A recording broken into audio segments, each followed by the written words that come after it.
وَلَهُنَّ مِثْلُ الَّذِي عَلَيْهِنَّ بِالْمَعْرُوفِ وَلِلرِّجَالِ عَلَيْهِنَّ دَرَجَةٌ وَاللَّهُ عَزِيزٌ حَكِيمٌ। আল্লাহ রাব্বুল আলামিন বলছেন, নারীদের জন্য ঠিক তেমনি ন্যায়সঙ্গত অধিকার আছে যেমন পুরুষদের অধিকার আছে তাদের উপরে। সুতরাং সমাজে, রাষ্ট্রে, গ্রামে, গঞ্জে, বাড়িতে যেখানে পুরুষের যেইভাবে অধিকার আছে নারীদের সেইভাবে অধিকার আছে। তবে আমার আল্লাহ তাআলা বলছেন সবার উপরে আমার আল্লাহ রব্বুল আলামিনের অধিকার আছে। ঠিক কি না? নারীর যেইভাবে অধিকার পুরুষের সেইভাবে অধিকার আছে, কিন্তু সবার উপরে কে আছেন? আল্লাহ আছেন। ওয়াল্লাহু আজিজুন হাকিম, আমার আল্লাহ হচ্ছে আজিজ এবং হাকিম। তিনি হচ্ছেন মহাবিজ্ঞানময়, তিনি হচ্ছেন মহাবিচক্ষণ। তাহলে সব কিছু আমার আল্লাহ পর্যবেক্ষণ করেন। ঠিক কি না? আমার আল্লাহর দৃষ্টির বাইরে কি কোনো কিছু আছে নাকি? না, আমার আল্লাহ সব কিছু দেখে। আল্লাহ রব্বুল আলামিন সূরা নিসার 34 নম্বর আয়াতের ভিতরে বলছেন, আর-রিজালু কাওয়ামুনা আলান নিসাই বিমা ফাদ্দালাল্লাহু বা'দুহুম আলা বা'দ ওয়া বিমা আনফাকু মিন আমওয়ালিহিম ফাস-সালিহাতু কানিতাতুন হাফিজাতুন লিল গায়বি বিমা হাফিজাল্লাহ। আল্লাহ রাব্বুল আলামিন বলছেন, পুরুষরাই হলো নারীদের উপরে ক্ষমতাবান, পুরুষগণ হলো নারীদের উপরে ক্ষমতাবান। তবে একজনের উপরে অন্যজনকে আল্লাহ তাআলা শ্রেষ্ঠত্ব দিয়েছেন, নারীদের উপরে পুরুষদেরকে শ্রেষ্ঠত্ব দিয়েছেন।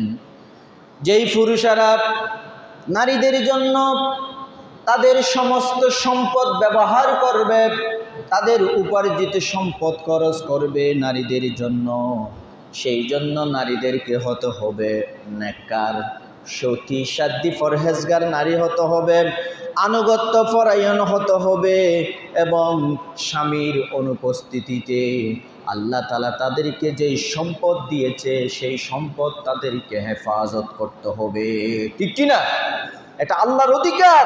আল্লাহ তাআলা বলছেন, তোমার স্বামী যখন অনুপস্থিত থাকবে তোমার স্বামীর বাড়ি রক্ষণাবেক্ষণ করবে, আল্লাহ তাআলা তোমাকে যে সম্পদ দিয়েছে সেই সম্পদের হেফাজত করবে। এরপরও যদি নারীরা যদি অবাধ্য হয়, আল্লাহ তাআলা বলছেন, ওয়াল্লাতি তাখাফুনা নুশুজাহুন্না ফাইজুহুন্না ওয়াহজুরুহুন্না ফিল মাদাজি। এরপরও যদি নারীদেরকে কন্ট্রোল করতে না পারো তাহলে তাদেরকে কিছু নসিহত করবে। কি করবে? উপদেশ দিবা, তুমি তোমার স্ত্রীকে বুঝাবে। এরপরও যদি কাজ না হয় তাহলে তাদেরকে বিছানা পৃথক করে দিবা। স্বামী থাকবে এক বিছানায়, স্ত্রী থাকবে আরেক বিছানায়। প্রথমে নসিহত করবে, এরপরে যদি বুঝ না আসে, না বুঝে, তাহলে বিছানা কি করে দিবা? আলাদা করে দিবা।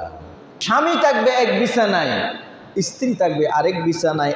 এরপরও যদি স্ত্রী যদি না বুঝে, আনুগত্য করতে না পারো, তাহলে ওয়াদরিবুহুন্না, কিছু কিছু হালকা কিছু প্রহার করবে। কি করবে? প্রহার। ফাইন আতা'নাকুম ফালা তাবগু আলাইহিন্না সাবিলা। যদি প্রহার করার পরও যদি স্ত্রী বাঁকা চলে, কি করবে? তোমরা উভয় পক্ষ থেকে মানুষ ডেকে তালাকের ব্যবস্থা করবে। জোরে বলেন সুবহানাল্লাহ। এটা হুট করে তালাক দেওয়া যাবে না। আমার আল্লাহ আগে সিস্টেম দেখিয়ে দিয়েছেন। আগে নসিহত করতে হবে, এরপরেও যদি না হয় বিছানা আলাদা করে দিবা, এরপরেও না হলে কিছু তাকে দমক দিবা, মাঝে মধ্যে কিছু প্রহার করবে। এরপরেও যদি না হয় উভয় পক্ষের দুইজন মানুষ এনে কি করে দিতে হবে?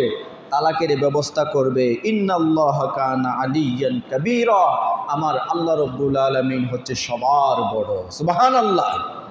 এখন আসেন, আমার মূল কথা হলো স্ত্রীর প্রতি স্বামীর দায়িত্ব এবং কর্তব্য কি কি হতে পারে।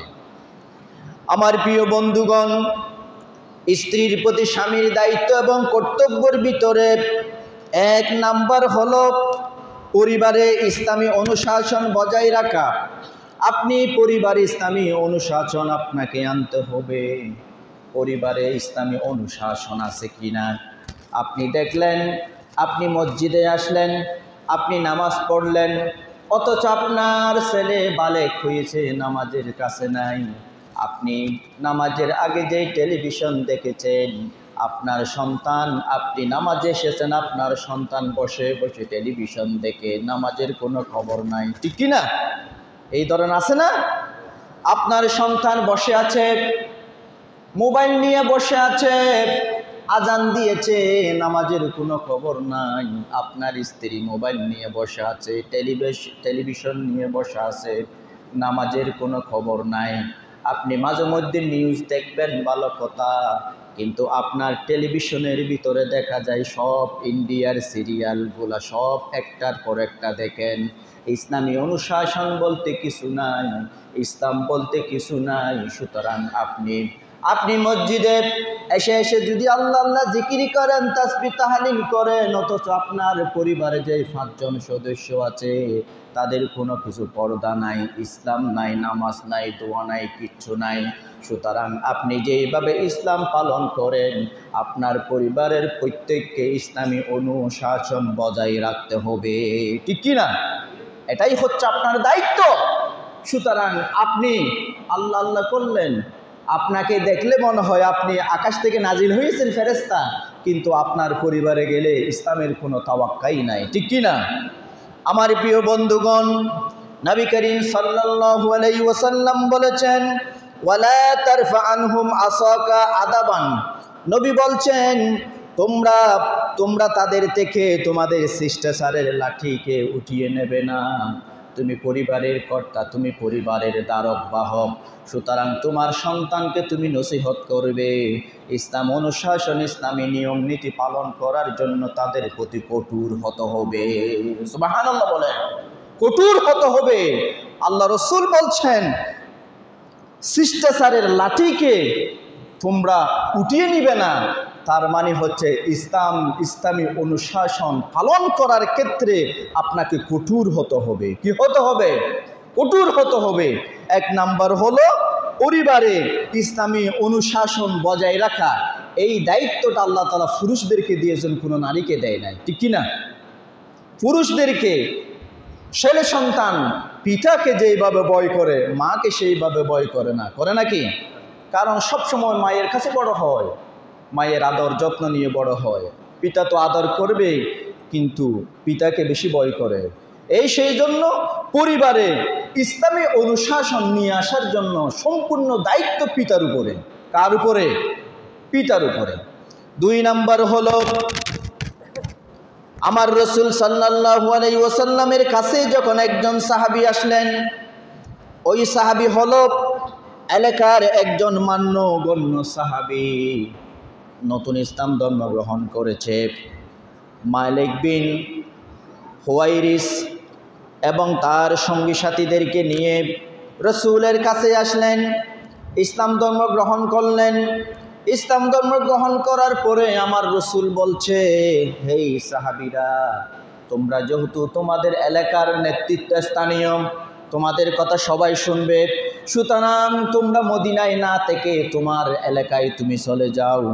ইরজিউ ইলা আহলিকুম ফাআকিমু ফীহি মুআল্লিমুহুম ওয়া মুরুহুম। সুতরাং তুমি তোমার এলাকায় চলে যাও, তোমার পরিবারে তুমি চলে যাও, সেখানে বসবাস করবে, তাদেরকে দ্বীন শিক্ষা দিবে, ইসলাম শিক্ষা দিবে, কোরআনের তালিম দিবে, হাদিসের বয়ান তাদেরকে দিবা, এবং আমি রসুল যত উপদেশ দিয়েছি সমস্ত উপদেশ তাদেরকে শোনাই দিবে। সুবহানাল্লাহ। সেই জন্য ইসলামের প্রাথমিক যুগে অথবা ইসলামের শেষের যুগে যেই সব সাহাবীর ইসলাম ধর্ম গ্রহণ করেছেন, তাদের ভিতরে যারা একটু সম্ভ্রান্ত ফ্যামিলির ছিল, তাদেরকে অন্যান্য কাফেররা ভয় পেত, কারণ তারা একজনেই ইসলামের জন্য যত অবদান রাখতে পারবে, অন্যান্য দুর্বল সাহাবী 100 জনও সেই অবদান রাখতে পারবে না, ঠিক কি না? আল্লাহ রসুল বলছে, তুমি যখন ইসলাম গ্রহণ করেছো, তুমি যেহেতু এলাকার সম্ভ্রান্ত, তোমার কথা যেহেতু সবাই শুনবে, তুমি তাড়াতাড়ি চলে যাও, তোমার এলাকায় গিয়ে ইসলামী অনুশাসন তুমি কায়েম করো। জোরে বলেন সুবহানাল্লাহ। তাহলে 1 নম্বর হলো পরিবারে ইসলামী অনুশাসন বজায় রাখতে হবে। এটা দায়িত্ব কার? পুরুষের। দায়িত্ব কার? পুরুষের। 2 নম্বর হলো স্ত্রীর সাথে উত্তম ব্যবহার করা। স্ত্রীর সাথে কি করতে হবে? উত্তম ব্যবহার করতে হবে। এখন তো আমরা ঢুকার সাথে সাথেই আমরা শুরু করে দিই বাংলা, আছে না? আমি তো বলতে পারতেছি না, এটা বাংলাটা শুরু করে দিই আমরা ঢুকার সাথে সাথে। এটা করা যাবে না। স্ত্রীর সাথে সুন্দর আচরণ করতে হবে। তুমি সুন্দর আচরণ দিয়ে যা আদায় করবে, কঠোর হয়ে সেটা আদায় করতে পারবে না। স্ত্রীদের ক্ষেত্রে, নারী জাতিদের ক্ষেত্রে তুমি সুন্দর আচরণ দিয়ে যেটা আদায় করতে পারবে, কঠোরতা অবলম্বন করে সেটা কখনো পারবে না। আমার প্রিয় বন্ধুগণ, আল্লাহ রাব্বুল আলামিন কোরআনে কারীমের সূরা হামিম সিজদার 34 নম্বর আয়াতের ভিতরে বলছেন, ওয়ালা তাস্তাউইল হাসানাতু ওয়ালাস সাইয়্যিআ ইদফা বিল্লাতী হিয়া আহসান ফাইযাল্লাযী বাইনাকা ওয়া বাইনাহু আদাওয়াতুন কাআন্নাহু ওয়ালিয়্যুন হামীম। আল্লাহ রাব্বুল আলামিন বলছেন, ভালো আচরণ অথবা মন্দ আচরণ, ভালো কাজ অথবা মন্দ কাজ কখনো সমান হতে পারে না। ভালো কাজ এবং মন্দ কাজ কখনো সমান হতে পারে না। যে তোমার সাথে খারাপ আচরণ করেছে, যে তোমার সাথে অন্যায় আচরণ করেছে, যে তোমার ক্ষতি করেছে, তুমি যদি ক্ষতির পরিবর্তে যদি ভালো দিতে পারো, যে তোমার সাথে খারাপ আচরণ করেছে, তুমি যদি তার সাথে ভালো আচরণ করতে পারো, ওই ব্যক্তি তোমার প্রতি আকৃষ্ট হয়ে, ওই ব্যক্তি তোমার প্রতি নমনীয় হয়ে, দেখবে তোমার শত্রু তোমার প্রকৃত বন্ধুই পরিণত হয়ে যাবে। সুবহানাল্লাহ। সুতরাং আপনার স্ত্রী আপনার সাথে খারাপ আচরণ করলো, আপনার কথা শুনল না, আপনার উপদেশ মানল না, আপনার কথা শুনল না, আপনি প্রথমে তাকে বুঝাবেন, তাকে নম্র ভাষায় কথা বলবেন, ছেলে সন্তানের দোহাই দিবেন, দেখো ছেলে সন্তান আছে, তাদের দিকে তাকিয়ে হলো তোমার আচরণ সুন্দর করো। তুমি যেইভাবে হোক তাকে বুঝাবে, যেইভাবে হোক তার সাথে সুন্দর নম্র আচরণ করবে। দেখা যাবে নম্র আচরণ করার কারণে আল্লাহ তাআলা তার জ্ঞানের ভিতরে এমন মুহাব্বত দিয়ে দিবেন, এমন বুঝশক্তি দিয়ে দিবেন, দেখবে তুমি কথা বলার সাথে সাথে সেই তোমার কথা শুনতে বাধ্য হয়ে যাবে, ঠিক কি না? সুতরাং তাদেরকে কর্কশ ভাষায় লাঠির আঘাত করে সোজা করা যাবে না, যত নম্র ভাষায় সোজা করা যায়, ঠিক কি না? আমার প্রিয় বন্ধুগণ, আমার নবী বলছেন, লা ইয়াফরাক মুমিনুন মুমিনাতান ইন কারিহা মিনহা খুলুকান রাদিয়া মিনহা আখারা। নবী বলছেন, কোন মুমিন পুরুষ যেন কোন মুমিনা নারীকে শত্রু মনে না করে। সুতরাং আপনার স্ত্রীকে আপনার স্ত্রী হলো আপনার ছেলে সন্তানের মা, আপনি তাকে কখনো শত্রু মনে করবেন না। যত খারাপ হও না কেন, শত্রু মনে করা যাবে না। হয়তো সে এখন বুঝে না, দেখবেন 2 বছর পরে তার মাথায় সেই বুঝ শক্তি চলে আসবে, ঠিক কি না? হয়তো এখন বুঝে না, অনেক সময় দেখা যায় বিয়ের আগে অনেক খারাপ, বিয়ে করার পরে ভালো হয়ে যায়। এই ধরনের ইতিহাস আছে কি না? এটা ছেলেদের বেলায়ও হয়, মেয়েদের বেলায়ও হয়। হয়তো বিয়ে করার 2-1 বছরের পরে আপনার সংসারে একটু কলহ, একটু ঝগড়াঝাটি শুরু হয়, কিন্তু দেখা যায় ছেলে মেয়ে 1-2টা হওয়ার পর থেকে আবার সংসার স্বাভাবিক হয়ে যায়। এই ধরনের আছে কি না? হালকা পাতলা ঝড় তুফান আসবেই, এটাকে আপনাকে ধৈর্য ধারণ করতে হবে। আমার নবী বলছেন, তোমার স্ত্রী কোন একটা খারাপ কাজ করেছে, তোমার স্ত্রী তোমার কথা মতো একটা কাজ করে নাই, হয়তো তুমি তার একটা কাজের পরিবর্তে তাকে তুমি ধমক দেবে না, তার প্রতি রাগান্বিত হবে না, তার প্রতি রাগান্বিত হবে না সেই যদি একটা খারাপ কাজ করে, অথচ তার কাজের ভিতরে অনেক তো ভালো কাজ আছে, তার অনেক ভালো কাজের দিকে তাকিয়ে একটা খারাপ কাজ তুমি তাকে মাফ করে দাও। সুবহানাল্লাহ। সেই তো একটা খারাপ কাজ করেছে শুধু, তার তো অনেক ভালো কাজ আছে, আছে কি না? অনেক ভালো কাজ আছে। একটা খারাপ কাজের কারণে তুমি তাকে শত্রু ভাববে না, তার অনেক ভালো কাজের দিকে তাকিয়ে তুমি তাকে ক্ষমা করে দাও। আমার রসুল সাল্লাল্লাহু আলাইহি ওয়াসাল্লাম বলেছেন, হিয়া লাকা আলা আন তুহসিনা সুহবাতাহা, সে তোমার নিকট তোমার উত্তম সাহচর্য পাওয়ার অধিকারী, সুতরাং তুমি সেই তোমার কাছে এসেছেন, তার পিতা মাতা আত্মীয় স্বজন সব কিছু ছেড়ে তোমার কাছে সে এসেছে, তোমাকে এটা মূল্যায়ন করতে হবে, ঠিক কিনা? একটা পিতা মেয়েকে 20 বছর পর্যন্ত লালন পালন করায়, টাকা পয়সা খরচ করায়, পড়ালেখা করায়, কত আদর যত্ন করে 20 বছর যখন হয়েছে তাকে একজন অপরিচিত ব্যক্তির হাতে যে তুলে দিল, যার কোনো পরিচয় আগে জানে না, হঠাৎ পরিচয় হয়েছে, তুলে দিল। 20 বছর পর্যন্ত যেই পিতা মেয়েকে তিলে তিলে বড় করেছে, ওই মেয়েকে আরেকজনের হাতে তুলে দেওয়া, যারা পিতা মাতার, যারা মেয়ের বাবা হয়েছে একমাত্র তারাই সেই কষ্ট বুঝে, আর কেউ বুঝে না, ঠিক কিনা? এটা বুঝতে হবে। সুতরাং তরকারিতে একটু লবণ কম হয়েছে তাই বলে আপনি ঢুকার সাথে সাথে শুরু করে দিলেন বিশ্বযুদ্ধ, না। কোনো মেয়ে, কোনো স্ত্রী চায় না তার স্বামীকে খারাপ তরকারি দিয়ে ভাত খাওয়া, এটা কোনো স্ত্রী চাইবে না, ঠিক কিনা? শত্রু হলেও এটা কখনো চাইবে না। তারা চাই নিজের সমস্ত ত্যাগ দিয়ে ভালো তরকারি রান্না করার জন্য। হয়তো মাঝে মধ্যে একটু তরকারির লবণ কম হতে পারে, এটা নিয়ে তুমি তার একদম 14 গোষ্ঠী উড়াই নিলা। আমার রসুল বলছে কোন একটি কাজে সে ভুল করেছে, তার তো অনেক ভালো কাজ আছে, এই ভালো কাজের দিকে তাকিয়ে হলো তার একটি কাজ তুমি ক্ষমা করে দাও। সুবহানাল্লাহ বলেন। আমার প্রিয় বন্ধুগণ, তাহলে 3 নম্বর হলো বাড়িতে প্রবেশ করার সাথে সাথে সালাম দেওয়া। আপনার বাড়িতে আপনার স্ত্রী আছে, আপনার সন্তান আছে, আপনার মেয়ে আছে, আপনি বলেন আপনি বাড়িতে ঢুকার সাথে সাথে কয়বার সালাম দিয়েছেন? এখানে যদি জিজ্ঞেস করি অনেকে বলবে আমি দিই নাই, অথবা দেওয়ার মন মানসিকতা নাই।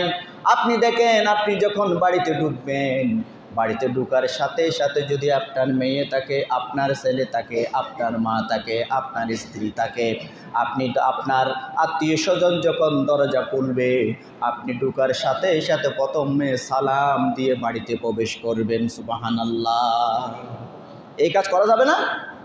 এই কাজ করতে পারবো কিনা আমরা? এই কাজ আমাদেরকে করতে হবে। বাড়িতে ঢুকেছেন, সেখানে কেউ না কেউ তো আছেই, আপনি সালাম দিয়ে বাড়িতে ঢুকবেন। আপনি সালাম দিয়ে বাড়িতে ঢুকলে কি আপনি ছোটো হয়ে যাবেন? আপনি ছোটো হবেন না, কারণ আপনার এই শিক্ষাটা আপনার ছেলে পাবে, আপনার এই শিক্ষাটা আপনার মেয়ে পাবে। যেই মেয়ের বয়স এখন 5 বছর, 6 বছর, 7 বছর, ক্লাস 1-এ পড়ে, 2-তে পড়ে, আপনি যখন বাড়িতে ঢুকলেন, যখন সালাম দিলেন, তখন আরেক দিন আপনার মেয়ে আপনাকে আগে সালাম দিবে, ঠিক কি না? এটা আপনাকে শিখাতে হবে। সেই জন্য আমার নবী বলছেন আপনার বাড়িতে ইসলামী অনুশাসন পালন করতে হবে এবং তাদের সাথে সুন্দর আচরণ করতে হবে। আপনি যখন বাড়িতে ঢুকবেন, ঢুকার সাথে সাথে আপনাকে সালাম দিতে হবে।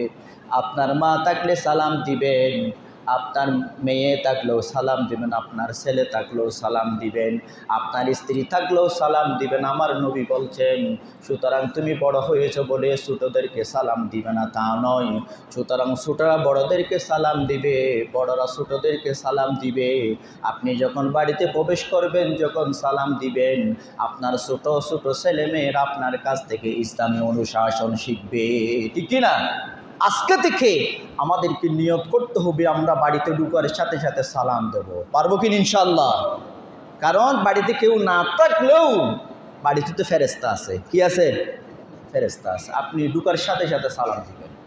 আমার প্রিয় বন্ধুগণ, নবী করিম সাল্লাল্লাহু আলাইহি ওয়াসাল্লাম হযরত আনাস রাদিয়াল্লাহু তাআলা আনহুকে বললেন, হে আনাস, ইয়া বুনাইয়া ইযা দাখালতা আলা আহলিকা ফাসাল্লিম ইয়াকুনা বারাকাতান আলাইকা ওয়া আলা আহলি বাইতিকা।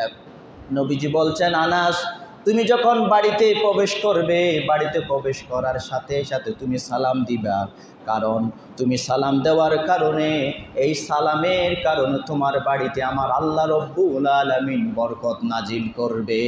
সুবহানাল্লাহ। শুধু বরকত তোমার জন্য নয়, তোমার পরিবারের জন্য বরকত। কে বলেছেন? আমাদের রাসূল বলছেন, তুমি যখন বাড়িতে ঢুকবে সালাম দিবা, এই সালাম হচ্ছে ইয়াকুনু বারাকাতান আলাইকা ওয়া আলা আহলি বাইতিকা, তোমার বাড়িতে যারা আছে সবার জন্য এবং তোমার জন্য এই সালামটা বরকত হিসেবে আমার আল্লাহ তাআলা নিরূপণ করবেন। সুবহানাল্লাহ বলেন। আমার প্রিয় বন্ধুগণ, আবু দাউদ শরীফের ভিতরে হাদিস এসেছে, 3 ব্যক্তি আল্লাহর জিম্মায় চলে যায়। আপনি যদি 3টা কাজ করতে পারেন, এই 3টা কাজ করার কারণে আপনি যদি মারা যান, আমার আল্লাহ তাআলা আপনাকে জান্নাতে প্রবেশ করাবেন। আর আপনি যদি জীবিত থাকেন, আল্লাহ তাআলা আপনার জন্য স্পেশাল রিজিক নাজিল করবেন, কেবলমাত্র যদি 3টা কাজ করতে পারেন।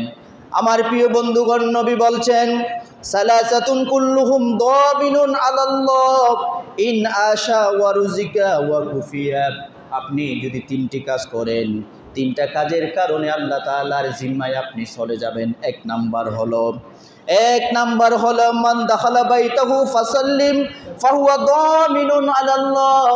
নবী বলছেন, 1 নাম্বার কাজ হলো, আপনি যখন বাহিরে গিয়েছেন, বাহির থেকে কাজকর্ম সেরে যখন আপনি বাড়িতে ঢুকলেন, ঢুকার সাথে সাথে আপনার পরিবারকে আপনি সালাম দিলেন, আপনার ছেলে মেয়েকে সালাম দিলেন, পরিবারের সদস্যকে আপনি সালাম দিলেন। নবী বলছেন, এই কাজটা যখন তুমি করবে, তোমার আল্লাহ তাআলা তুমি জীবিত থাকা অবস্থায় তোমার জন্য রিজিক দিবেন।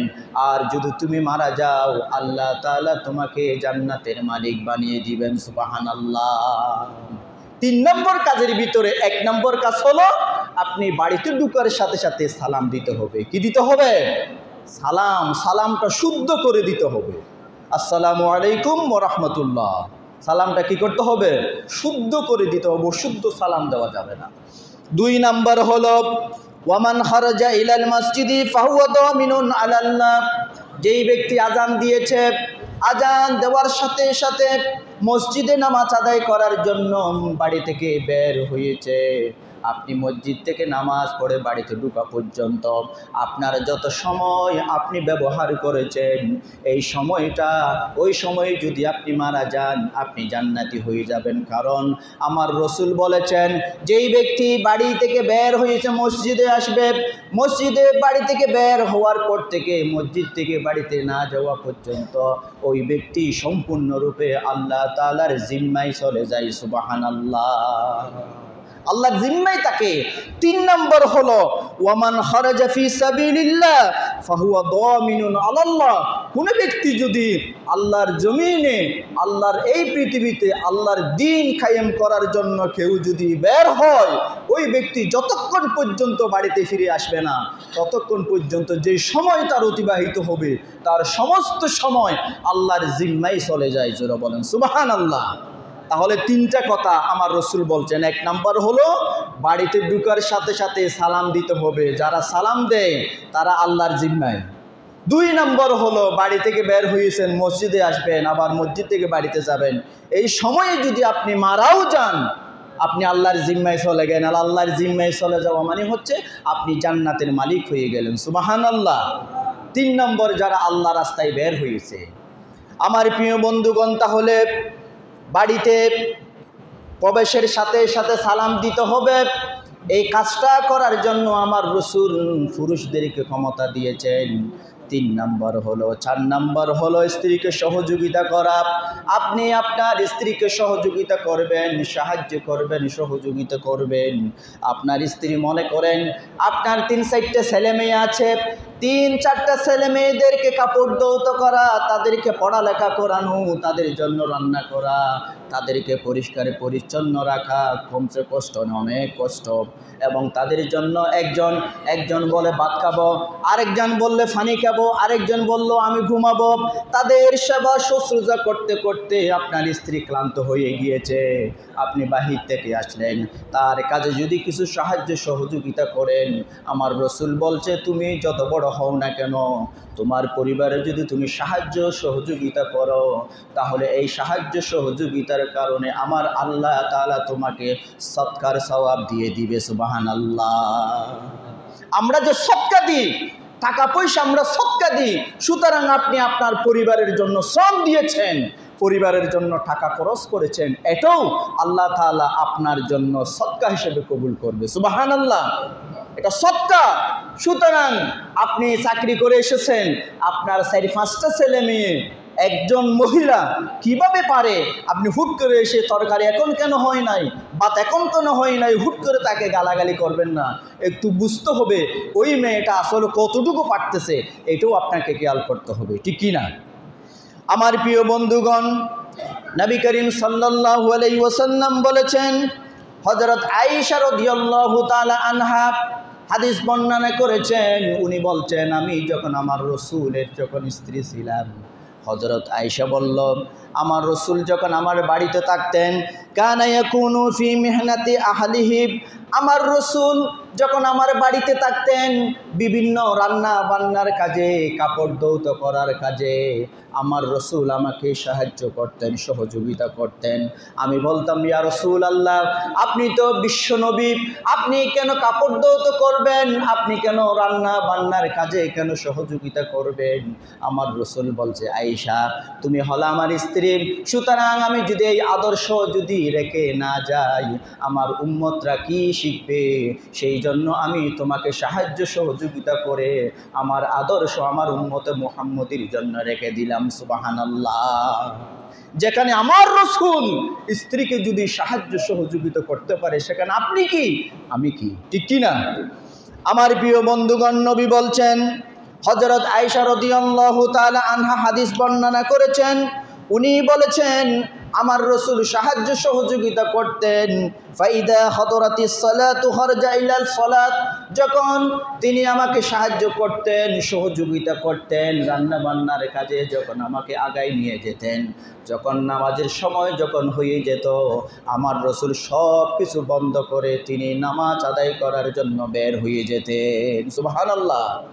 নামাজের টাইমে নামাজ, কাজের টাইমে কাজ, ঠিক কি না? সেই জন্য একটা সংগীত আছে না, কাজকে বলো না নামাজ আছে, নামাজকে বলো না কাজ আছে, আগে নামাজ এরপরে কাজ, ঠিক কি না? সুতরাং নামাজ হচ্ছে আগে। আমার রসুল সাহায্য করতেন, সহযোগিতা করতেন, কিন্তু নামাজের যখন সময় হতো সব কিছু বন্ধ করে তিনি মসজিদে চলে যেতেন। সুবহানাল্লাহ। আমার প্রিয় বন্ধুগণ, আমার নবী শুধু নিজের স্ত্রীকে সাহায্য করতেন না, হাদিস শরীফের ভিতরে এসেছে আমার রসুল নিজের কাপড় নিজেই সেলাই করতেন। সুতরাং নিজের কাপড় নিজে সেলাই করতেন, নিজের স্যান্ডেল নিজেই সেলাই করতেন, এবং বকরি থেকে নিজে দুধ দহন করতেন, বকরি তিনি চড়াইতেন। আমার নবী সব কাজ করতেন। একজন মানুষ, সাধারণ মানুষ যেই কাজ করত, আমার রসুল সেই কাজ করতেন। এই কাজগুলো করার কারণটা কি? আমার রসুল চাইলে এই কাজগুলো না করে পারতেন, সাহাবীরা এই কাজকর্মগুলো করতে পারতেন, আমার নবী এই কাজগুলো নাই করতে পারতেন। কিন্তু আমার রসুল বলছেন আমি বিশ্বনবী হয়েছি, কিন্তু আমার কাজে তোমাদের মাঝে আমাদের মাঝে কোনো পার্থক্য নাই। আমি রসুল যদি এই সব কাজ যদি করতে পারি, তাহলে তোমাদের জন্য আমার আদর্শ রেখে গেলাম। তুমি যত প্রধানমন্ত্রী হও না কেন, যত বড় প্রেসিডেন্ট হও না কেন, যত বড় নেতা হও না কেন, যত বড় সমাজের সর্দার হও না কেন, আমার নবী যদি পরিবারের কাজকর্ম করতে পারে, তাহলে আপনি আমি যারা আমার নবীর উম্মত নিজেদেরকে দাবি করি, আমাদেরকে সেই কাজকর্মগুলো আমাদেরকে করতে হবে, ঠিক কি না? তখন আপনি উম্মতের পরিচয় দিতে পারবেন। রসুলের কোনো নিয়ম নীতির তাওয়াক্কা আপনি করেন না, আপনি কিভাবে রসুলের উম্মতের পরিচয় দিবেন? রসুলের উম্মতের পরিচয় দেওয়ার কি কোনো সুযোগ আছে নাকি? আমার প্রিয় বন্ধুগণ, তাহলে মাঝে মধ্যে যদি স্ত্রীরা কোনো ধরনের ভুল ত্রুটি করে, সেটা ক্ষমা করে দিতে হবে এবং তাদের সাথে এবং তাদের প্রতি কোনো ধরনের খারাপ ধারণা পোষণ করা যাবে না, কোনো ধরনের খারাপ মন্তব্য করা যাবে না। যদি ক্লিয়ার কোনো এভিডেন্স যদি না থাকে, আপনার স্ত্রী খারাপ করেছে, আপনার স্ত্রী অন্যায় করেছে, এটার যদি পরিপূর্ণ যদি তদন্ত যদি পরিপূর্ণ এভিডেন্স যদি আপনার না থাকে, তাহলে কোনোভাবে আপনার স্ত্রীকে আপনি খারাপ ধারণা পোষণ করতে পারবেন না, ঠিক কি না? এরপরে আরেকটি হাদিসের ভিতরে এসেছে আপনার নিজের কিছু হক আছে। আল্লাহ রসুল বলেছেন ইন্না লিনাফসিকা আলাইকা হক, আপনার নিজের শরীরের কিছু হক আছে, আপনার রবের হক আছে, আপনার ছেলে মেয়ের হক আছে, আপনার আত্মীয় স্বজনের হক আছে, আপনার পরিবারের হক আছে, আপনার স্ত্রীরও হক আছে। সুতরাং আপনার শরীরের হক হচ্ছে আপনাকে মিনিমাম 6 ঘন্টা ঘুমাতে হবে, ঠিক কি না? এখন আপনি দিনের পর দিন রাতের পর রাত আপনি নির্ঘুম থাকেন, আপনার শরীর নষ্ট হয়ে যাচ্ছে না। ইসলাম সেটা বলে নাই। আপনার শরীরের একটা হক আছে, আছে কি না? আপনার চোখের একটা হক আছে। চোখের হক হলো আপনি নির্ঘুম থাকলে আপনার চোখের সমস্যা হবে, কারণ আপনি সারাক্ষণ যদি খারাপ কাজ করতে থাকেন, খারাপ জিনিস যদি দেখতে থাকেন, আপনি চোখের হক আপনি নষ্ট করলেন। এই চোখের হক নষ্ট করার কারণে আমার আল্লাহর কাছে জবাবদিহি করতে হবে, ঠিক কি না? আপনার হাতের হক আছে, আপনার পায়ের হক আছে, আপনার শরীরের হক আছে, আপনার স্ত্রীর হক আছে, আপনার ছেলে মেয়ের হক আছে। সুতরাং আপনার ছেলে মেয়ের সম্পদ আপনি নষ্ট করবেন না, আপনার স্ত্রীর হক আপনি নষ্ট করবেন না, আপনার পরিবারের হক আপনি নষ্ট করবেন না, আপনার আত্মীয় স্বজনের হক আপনি নষ্ট করবেন না। কারণ এই সব কিছু আমার আল্লাহ তাআলা আপনাকে দিয়েছেন। আপনি যদি হক যদি নষ্ট করেন, আমার আল্লাহর কাঠগড়ায় আপনাকে ডাক হতে হবে, ঠিক কি না? মাঝে মধ্যে ভালো কাজে স্ত্রীর সাথে পরামর্শও করতে হবে। এই কথা বলে আমি শেষ করব। স্ত্রীর সাথে কি করতে হবে? পরামর্শ করতে হবে। এখন আমরা কাজ করি, স্ত্রীর সাথে কোনো পরামর্শ নাই, আছে কি না? তখন মাঝে মধ্যে ভালো কাজ করতে গিয়ে খারাপ কাজ হয়ে যায়, খারাপ হয়ে যায়, পরবর্তীতে আফসোস হয়, তোমার সাথে কেন পরামর্শ করলাম না। মাঝে মধ্যে গুরুত্বপূর্ণ কাজে আমি মনে করি আপনার পরিবারে আপনার স্ত্রী হচ্ছে আপনার পরে তার অবস্থান, আছে কি না? আপনার ছেলে মেয়ের মা, গুরুত্বপূর্ণ কাজে আপনাকে আপনার পরামর্শ নিতে হবে।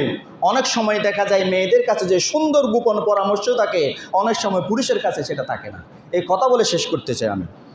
আমার প্রিয় বন্ধুগণ, হুদাইবিয়া সন্ধির সময় আমার রসুল 1400 সাহাবী নিয়ে তিনি যখন উমরা করতে যাচ্ছেন, প্রতিমধ্যে হুদাইবিয়া নামক স্থানে যখন বাধাপ্রাপ্ত হলেন, কাফেররা আমার নবীকে বাধা দিয়ে দিল, আপনারা উমরা করতে পারবেন না। সাহাবীরা ক্ষিপ্ত হয়ে গেলেন। সাহাবীরা বলল, ইয়া রাসূলুল্লাহ, আমরা তো কেবলমাত্র উমরা করার জন্য এসেছি, আমরা যুদ্ধ করার জন্য আসি নাই। আমরা কাফেরদের সাথে আমরা সন্ধি করব না, আমরা কেবলমাত্র উমরা করে চলে যাব, তাদের সাথে যুদ্ধও করব না।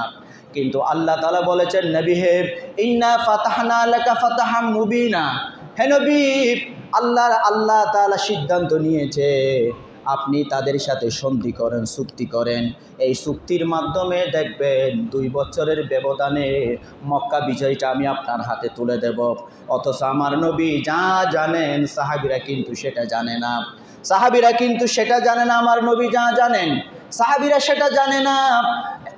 অবশেষে যখন সন্ধি চুক্তির জন্য যখন আল্লাহর পক্ষ থেকে ঘোষণা এসে গেল, সন্ধি চুক্তি যখন হয়ে গেল, লম্বা ঘটনাকে সংক্ষেপ করে বলতেছি, সন্ধি চুক্তি যখন হয়ে গেল, সাহাবীদেরকে আমার রসুল বলল, আমরা এই বছর যদি উমরা করতে না পারি, পরবর্তী বছর আমরা উমরা করব, যখন সুযোগ পাই আমরা তখন উমরা করব।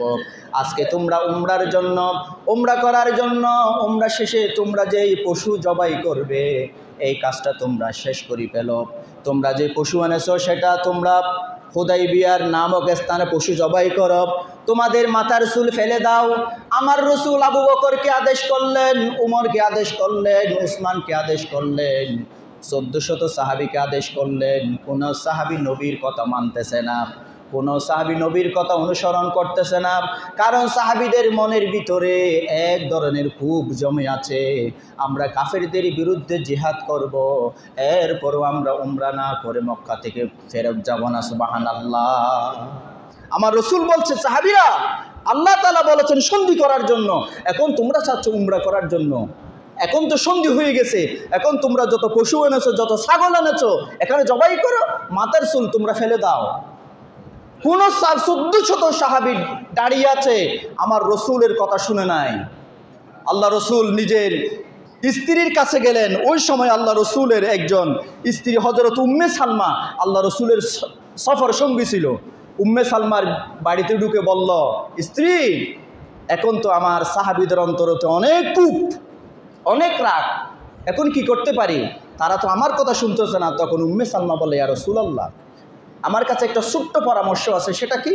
আপনি প্রথমে বের হয়ে, আপনি আমার তাঁবু থেকে বের হয়ে আপনি প্রথমে একজন সাহাবী দেখে আপনার পশুটা আপনি আগে জবাই করেন, আপনার মাথার চুলটা একজন সাহাবী দেখে আপনি আগে ফেলে দেন, দেখবেন আপনাকে দেখে দেখে 1400 সাহাবী আপনাকে অনুসরণ করবে। সুবহানাল্লাহ। তখন আমার রসুল বলছে, স্ত্রী, তোমার কাছে যে ছোট্ট জ্ঞান, সেটা তো আমার কাছে ছিল না।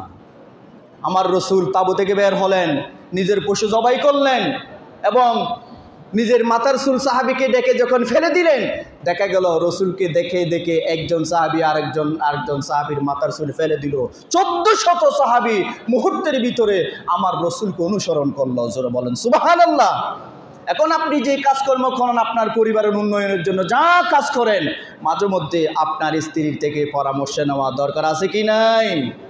পরামর্শ নিতে হবে। আসুন, স্বামী এবং স্বামী স্ত্রীর কাছ থেকে অধিকার পাবে, স্ত্রী স্বামী থেকে অধিকার পাবে। আজকে আমি সংক্ষিপ্ত সময়ে যে কথাগুলো বললাম, এটা হচ্ছে স্বামীর কাছ থেকে স্ত্রী যে অধিকার পায়। আগামী জুমায় বাকি আলোচনাটুকু হবে। আল্লাহ তাআলা আমাদের সকলকে আমাদের দায়িত্ব যাতে আমরা পরিপূর্ণভাবে পালন করতে পারি, সেই তৌফিক আল্লাহ তাআলা আমাদেরকে দান করে। জোরে বলেন আমিন।